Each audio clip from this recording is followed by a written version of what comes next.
Hi, welcome back to Mind Your Own Ringgit, a practical personal finance course all Malaysians should learn. Today, I'm going to talk about cash flow planning.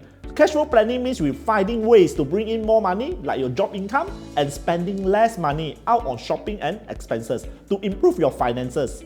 If you can spend less than what you earn, you have a balance at the end of the month. We call it discretionary cash or extra money.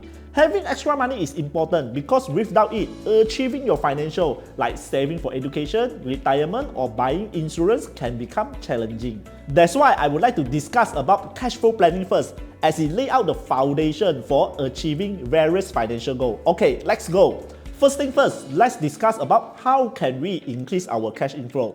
So these are the examples that we can increase our cash inflow. Number one, we can increase our cash inflow via salary, particularly on how to negotiate better benefit with your employer. This is the most direct way, where I will touch later. Second, you can increase your cash flow via investment dividend, or you can start a new business or take up some freelance job to increase your income.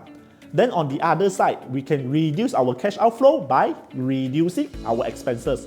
For example, maintenance for our children or parents, or we could do a debt consolidation to reduce our loan repayment. So in cash flow planning, it's all about increase our income while reducing our spending. For me, it is more important to increase your income compared to reduce your spending, because there is a limit to how much you can cut, but there is no limit on how much we can earn.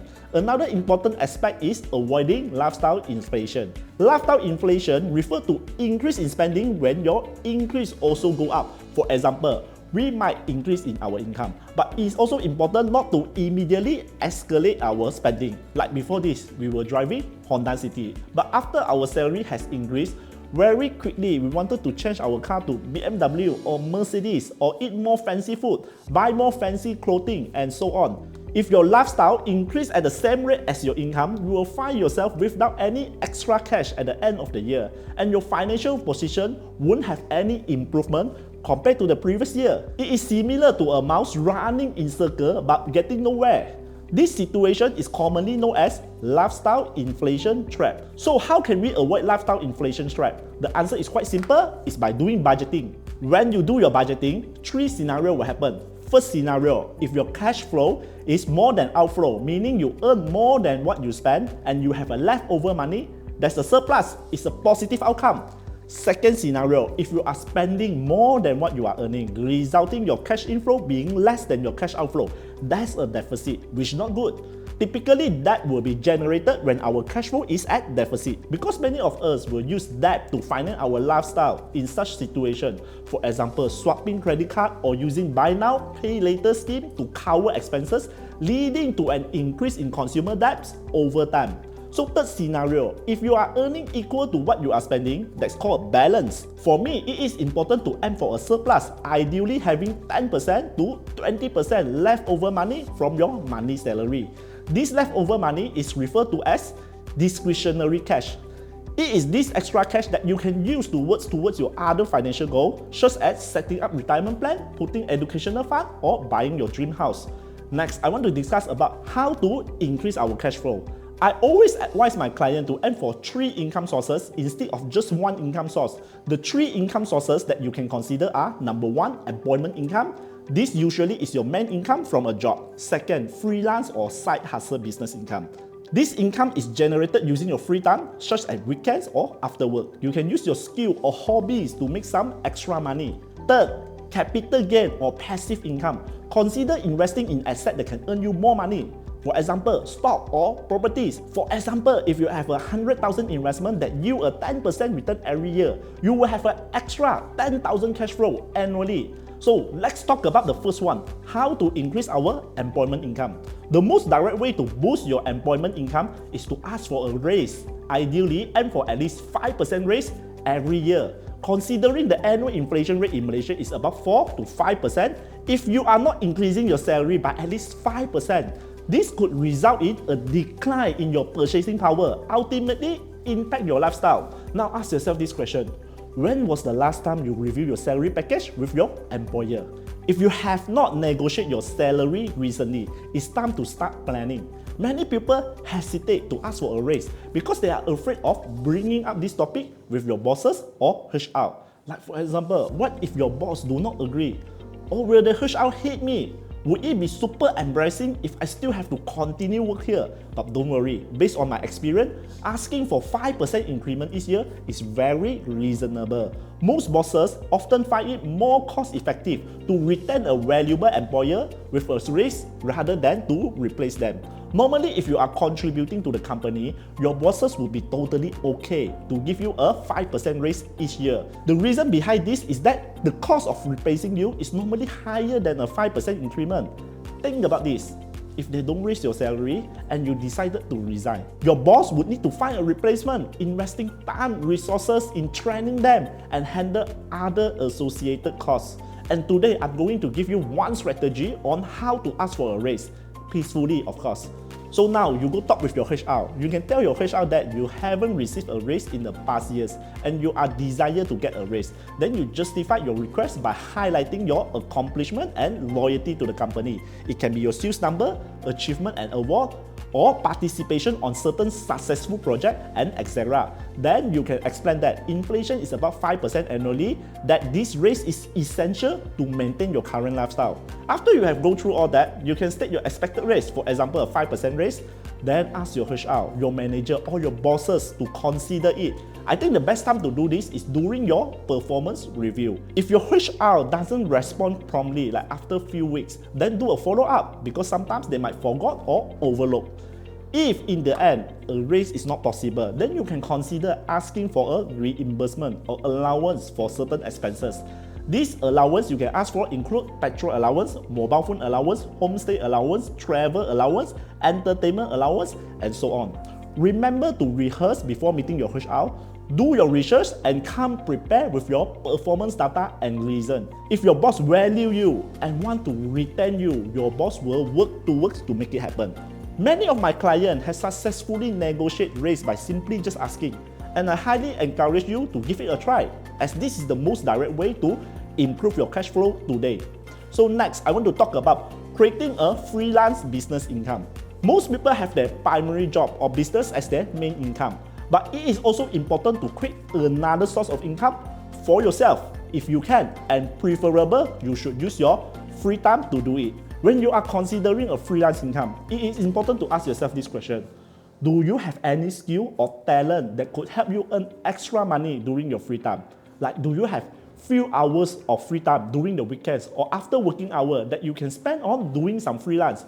For example, when I was younger, I have a primary job, which I also had a hobby in video editing and social media. So I started to take up freelancers video editing course during the weekends. I will help my friends to shoot some weddings, some event, or editing some project to get extra income. Slowly, my freelance job in videography turns into a side business called Macam Ye Studio, and it has now grown into an award-winning company that provides me extra income. And to be honest, I have seen a lot of people slowly turning their side hustle into their main income because they realize that side hustle can eventually earn more than their permanent job. Because side hustle is usually something that we choose to do and we are passionate about it. And working towards something you are passionate about usually will lead you to a more successful path in the long run.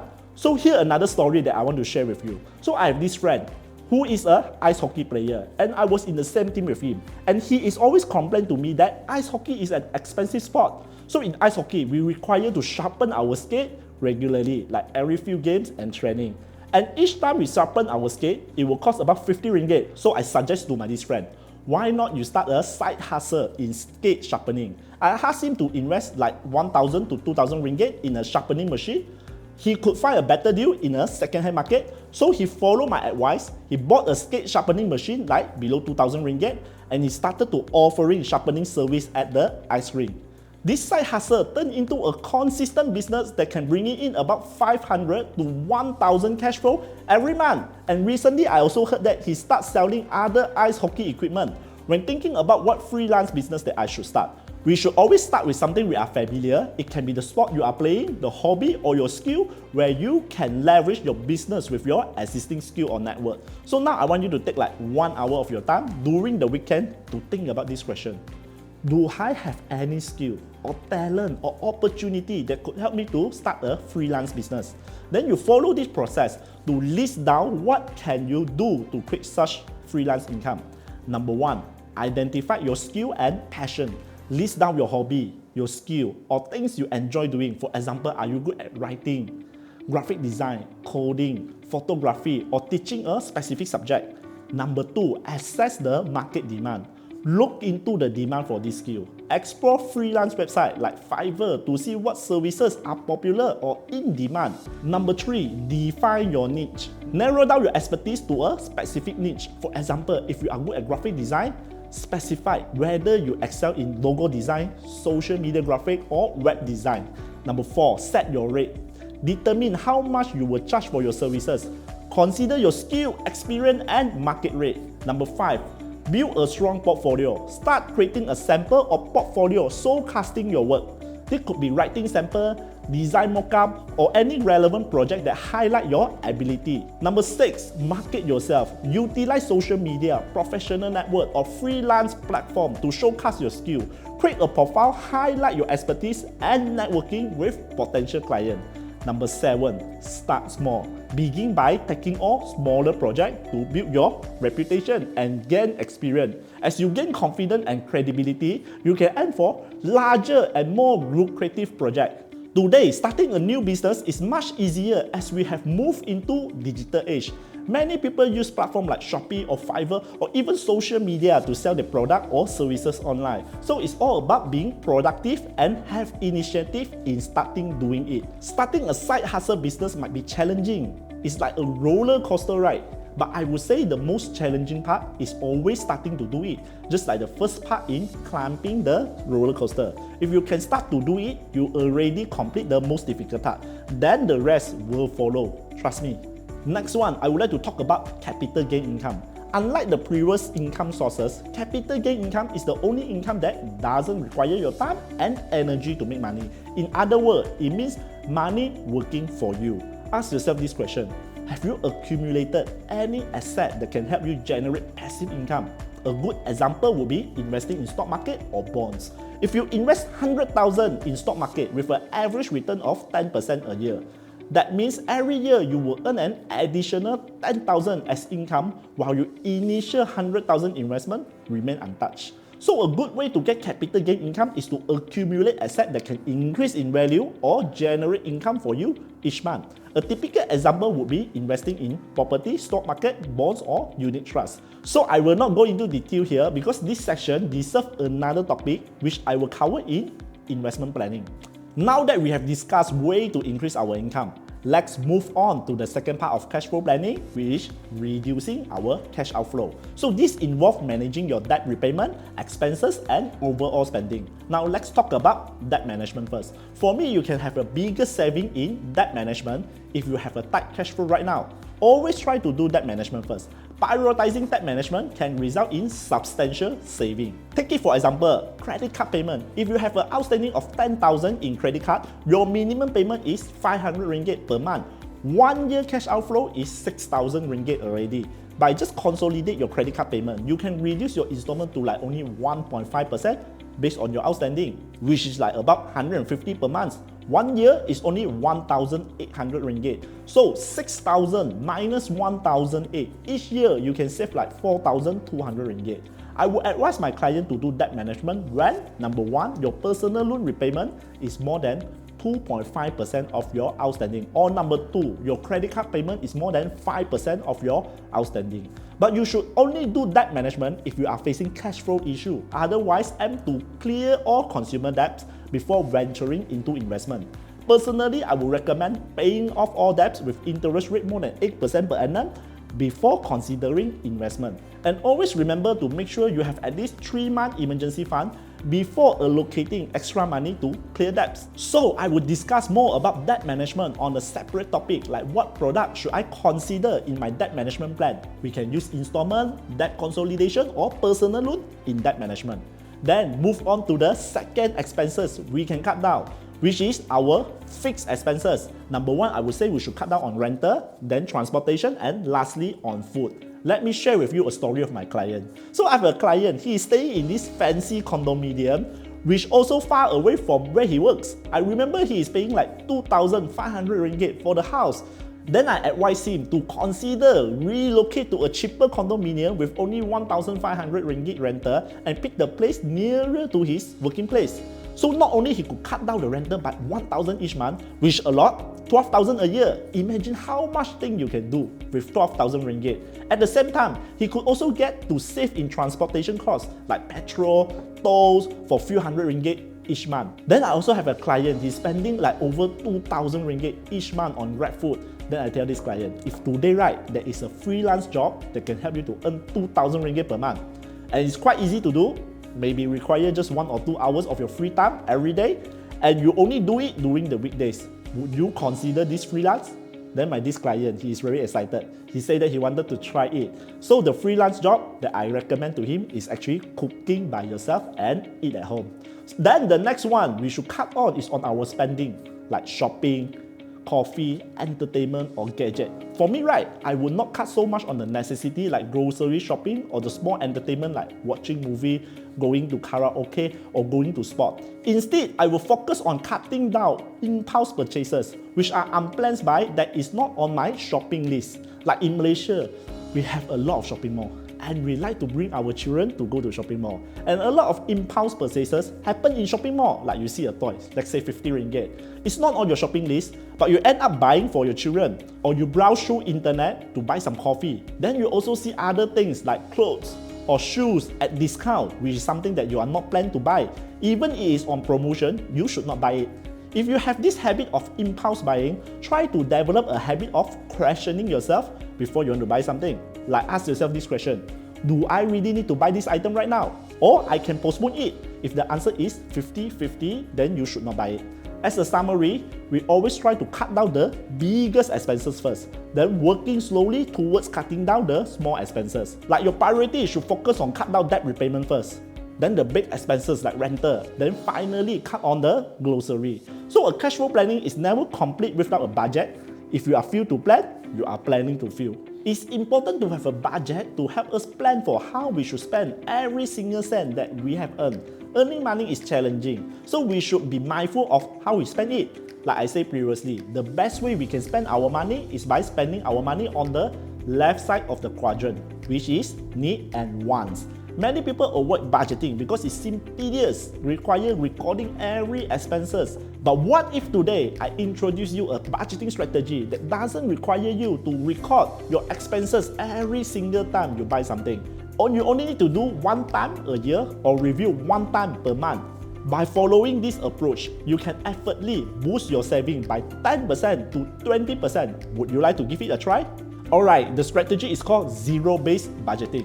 This means we create a budgeting plan where our cash outflow balance precisely with our cash inflow. You should strategize your budget in a way that number 1, your cash flow minus your cash outflow equal to 0. Then second, key in all your inflow and outflow into the Excel sheet. And the key here is to key in as detailed as possible. For example, your yearly kindergarten fees, insurance, medical or dental fees, duit raya, membership, and so on. So today I would like to give you a homework, which is an Excel file. So your task is to plan for your budget by entering your income and expenses in a detailed manner. These are the 3 steps to working on your budget. Step number 1, enter a reasonable amount of money you think you would spend on those expenses.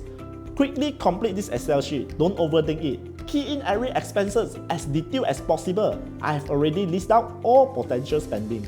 Please do not overlook yearly expenses like the kindergarten fees, doctor visits, car insurance, and house maintenance. If you don't account for these one-time yearly expenses, you might end up resorting to credit card debts to pay for them. That's why we always hear people say, I'm really unlucky lah, my car break down lah, my children get sick lah, that's why I always run out of money. But if you think properly, right, your car will need to have maintenance. So as your children will get sick, so as your aircon will break down, so set aside a fund to plan for this event. That's why it's very important to plan for your weekly expenses, monthly expenses, and most importantly, your yearly expenses. After you complete step 1, most likely you will end up a deficit budget, which means you want to spend more than what you earn, which is very normal. Step 2, we want to adjust our spending. So how can you adjust your spending? You can start with cutting down your biggest expenses first, which is usually your debt repayment. then rental, then general spending. The key objective here is to adjust until you can save at least 10% to 20% based on your take-home income. Begin by entering 10% of your take-home income into the saving column. Then spend the time tweaking until your budget follow the principle of zero-based budgeting. Step 3, after completing your budgeting, save it and bring it for discussion with your financial planner at the next section. Jot down any question you want to ask, whether it's about a debt management plan, where to invest your money, or determine the cost of takafu or insurance. Your financial planner is there to help you to answer these questions during your sections. When doing this budgeting, you should involve your spouse. The best approach is to create a combined budget that adding up both you and your spouse's income, then planning for everything accordingly. Let me share a common argument that happened during husband and wife.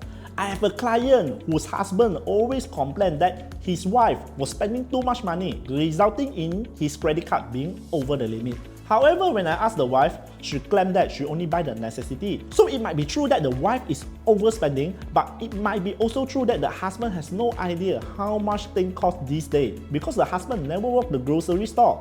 So what I can advise here is both husband and wife, they need to sit down and go through the Excel budgeting together. So both also understand the cost of living and both can decide what is the priority. Like should you cut down on food to spend on kids' tuition fees and so on. Sometimes biases can influence perception of spending. For example, what is the reasonable amount of money to maintain a children? Some people say it's 1,000 ringgit, some people might say it's 2,000 ringgit, some even say it's 3,000 ringgit per month. So there is no right or wrong answer. If you have no ideas what is the reasonable amount of spending in Malaysia, actually EPF has done a pretty good survey on what is the reasonable spending in Malaysia. It's called Belanjawanku. Like for example, a family with 2 kids, what is the reasonable living cost in Klang Valley? You can download the survey end of this section. By using Belanjawanku as a reference, you and your spouse can align your expectation and making more informed decision during the budgeting process. Like if the wife is telling the husband that the kids' maintenance is 2,000 ringgit per month, but judging from the survey, it's only 1,000 ringgit, so the wife need to admit that she might have overspent on the children. Then she could consider to make some adjustment there, or else this discussion can be brought up with your financial advisor during your sections. Okay, now let's move on to the last section of the day, which is execution. Before we proceed, I want to ask all of you, how many bank accounts do you have? Only one? Less than 2? Or more than 2? In order for zero-based budgeting to work, we need to have at least 3 bank accounts, which I will refer as tabung A, B, and C. I will recommend like this. You set up at least 3 tabung. Once you have received your salary, immediately split your salary into these 3 tabung. Like tabung A, this is for paying your fixed expenses, such as rental, mortgage, loan, utility bill, or any other fixed expenses. Tabung B, this should be your emergency fund or saving. And for an emergency fund, equivalent to 3 months of your expenses. Start by allocating a minimum 10% based on your take-home income into tabung B, then gradually increase it to 15% and eventually 20% each month. After you have accumulated your emergency fund, then you can consider investing the rest of the money. Tabung C, this is your fund money, which means the money can be used for anything. You can reload this fund money into your Touch and Go e-wallet. If you finish it, then that's all. This is useful for people who have impulse buying problem. So the key here is when you receive your salary, immediately split it into tabung A, B, and C. Save before you spend is the key to success in cash flow planning. If you follow this zero-based budgeting, even if you are not recording your expenses every day, you can still save some money. Again, if you are not sure if you are overspending, always refer to Belanjawanku. Alright, that's all for today's topic on cash flow planning. I hope you can start practicing the habit of starting to mind your own ringgit. I will see you again on the next topic. Bye bye.